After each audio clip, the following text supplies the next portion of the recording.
Hello, তোমরা সবাই কীরকম আছো? আজকে আমি পাস্তা করব। এক বাটির মতো আমি পাস্তা নিয়ে নিয়েছি। আমি টমেটো, তারপর ধনেপাতা, পেঁয়াজ, লঙ্কা কুচি করে নিয়েছি। কিছুটা গাজর আর আলুও কুচি করে নিয়েছি, একটু ভাজা করে নেব। 4টে ডিম নিয়েছি। আর লাগবে আমার সয়া সস, চিলি সস। এখন আমি এটা সেদ্ধ বসিয়ে দিচ্ছি। আমি প্রেসার কুকারে সিদ্ধ করবো, যে তাড়াতাড়ি হয়ে যায়। অল্প একটু সর্ষের তেল দিয়ে দেবো, একটু নুন দিয়ে দেবো। সর্ষের তেলটা দিলে কি লাগে না। একটা সিটি দেব, তারপরে নুন হলুদ মাখিয়ে একটু ভেজে নেব। 4টে ডিম আমি ফাটিয়ে নিয়েছি। ডিমটাকে রেডি করার জন্য 1 চামচ মতো মিট মশলা দিয়ে দিলাম, 1 চামচ ধনিয়ার গুঁড়ো,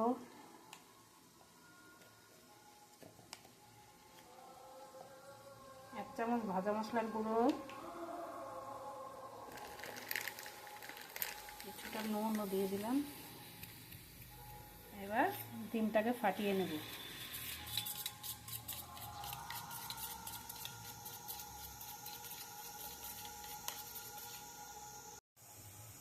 আলুগুলো এরকম করে ভেজে রেখেছি, পাস্তার সাথে দিয়ে দেবো। তেলটা আমার গরম হয়ে গেছে। এখন আমি পেঁয়াজ, টমেটো, কাঁচা লঙ্কাটা দিয়ে দেবো।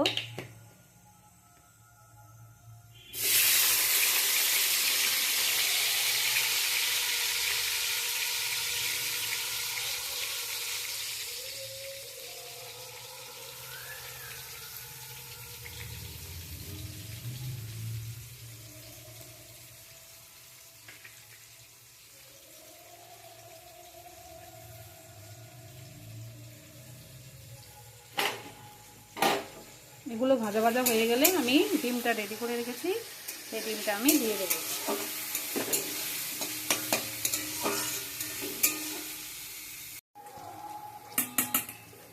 পেঁয়াজ আমার ভাজা হয়ে গেছে, এখন আমি ডিমটা দিয়ে দেবো।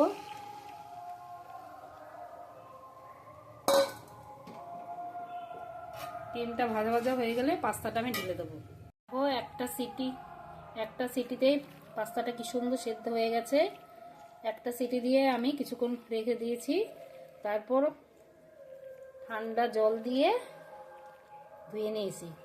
কি সুন্দর ঝরঝরে হয়ে গেছে দেখো। ডিমটা ভাজা ভাজা হয়ে গেলেই পাস্তাটা আমি ঢেলে দেবো। আমার ডিমটা ভাজা হয়ে গেছে, এখন পাস্তাটা আমি দিয়ে দেবো।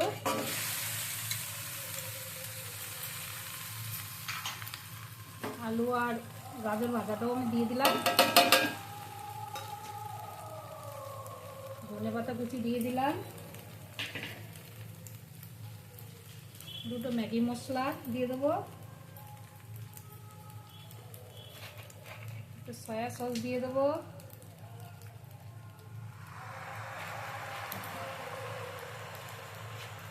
একটু চিলি সস দিয়ে দেবো।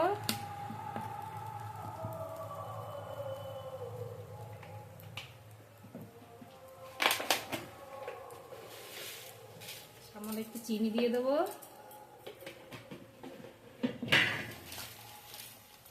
একটু নুন দিয়ে দেবো।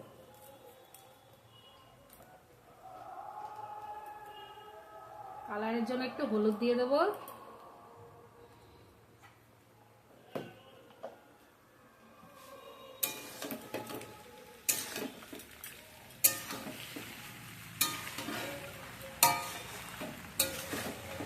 খুব সহজে পাস্তাটা হয়ে যায়। এইভাবে বাড়িতে অবশ্যই আপনারা ট্রাই করবেন।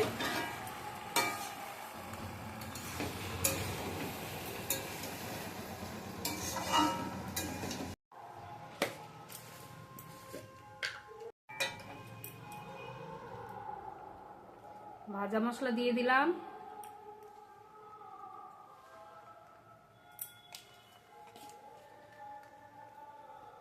ধনিয়ার গুঁড়ো দিয়ে দিলাম 1 চামচ। ম্যাগি মশলা দিয়ে দিলাম 2 প্যাকেট।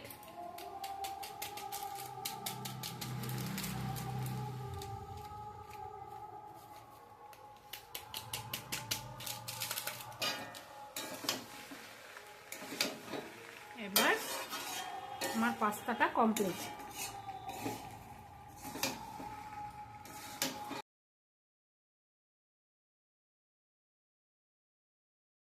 আমার পাস্তা রেডি।